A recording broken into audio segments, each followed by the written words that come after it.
Begitu pula nanti jika 5 tahun ke depan Demokrat kembali mendapatkan peran dalam pemerintahan, itu juga harus kita lakukan, karena bentuk dari kesetiaan itu menurut saya yang paling baik adalah dengan bekerja sungguh-sungguh.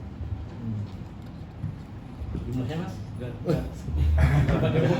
Oke lah jumlahnya. Berarti kan mas ya? Berarti lebih dari yang sekarang gitu. Mungkin untuk kementerian apa aja gitu mas? Termasuk gitu. Tawaran-tawaran. Termasuk gitu. Jadi artinya saya sendiri ingin melepaskan supaya nggak ada beban juga. Tapi pada saatnya beliau akan menyampaikan lah, pasti beliau akan menyampaikan. Saya tidak mau berandai-andai nanti kalau keliru juga nggak bagus gitu ya. Keliru nggak bagus. Tapi yang penting saya punya belief ya, keyakinan bahwa beliau akan benar-benar melibatkan kita dengan sangat baik lah gitu. Jadi apakah udah ada bocoran dari Demokrat jatah menterinya berapa gitu? Jatahnya? Iya. Spill. Tadi katanya sudah fokus, berarti sudah ada pembagiannya dong mas. Iya. Bisa.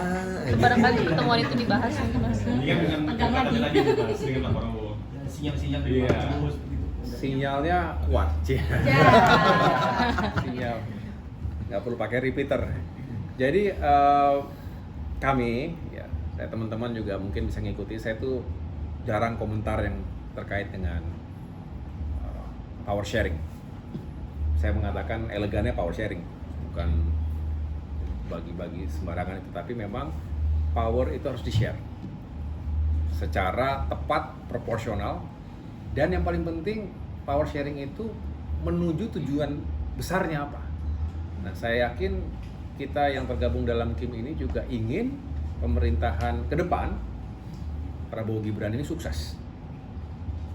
Karena kalau sukses, rakyat yang akan merasakannya.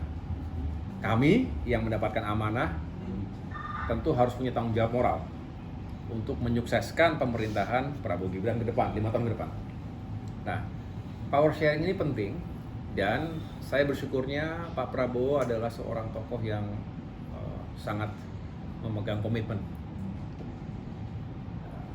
Beliau sejak awal mengatakan kita akan bersama-sama dalam perjuangan di masa pemilu maupun dalam mengawal pemerintahan ke depan. Saya pegang di situ. Saya berhenti di situ.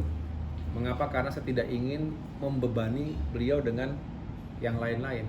Sehingga ketika sudah saya ketahui komitmennya seperti apa, maka selebihnya saya siap menjalankan tugas. Demokrat siap menjalankan tugas.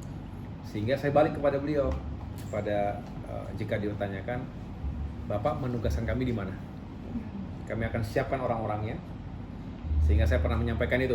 Ingat gak waktu itu buka puasa itu? Kami siap menyiapkan orang-orang untuk bisa menjalankan tugas. Mudah-mudahan tidak mengecewakan. Tapi yang jelas kita tidak ngarani ini dan itu. Tetapi diskusi iya. Ditanya iya. Saya juga menjawab.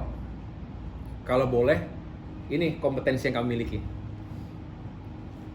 Tapi yang punya hak prerogatif Presiden.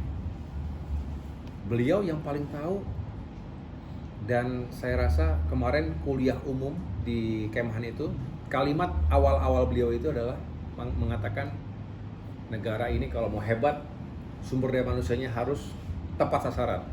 The right man on the right place. Artinya beliau punya prinsip seperti itu.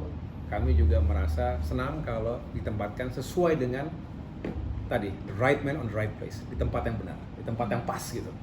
Tidak ada yang salah, tapi yang pas dengan kompetensi dan potensi yang kita miliki. Oleh karena itu, saya hanya mengatakan, Bapak tugaskan kami di mana, kami siapkan orang-orangnya. Saya sendiri tentu selama memimpin Demokrat ingin juga menunjukkan bahwa Demokrat kalau menjadi bagian dalam pemerintahan, kami akan bertanggung jawab lahir batin. Begitu ya. Ini contoh ya, sekali lagi saya saat ini mendapatkan amanah dari Bapak Presiden Joko Widodo. Saya ingin menjalankan tugas semaksimal sesuai dengan kemampuan saya. Kalau ada kurang-kurang ya mohon dimaklumi dan dimaafkan, tetapi saya hanya ingin mencoba yang terbaik.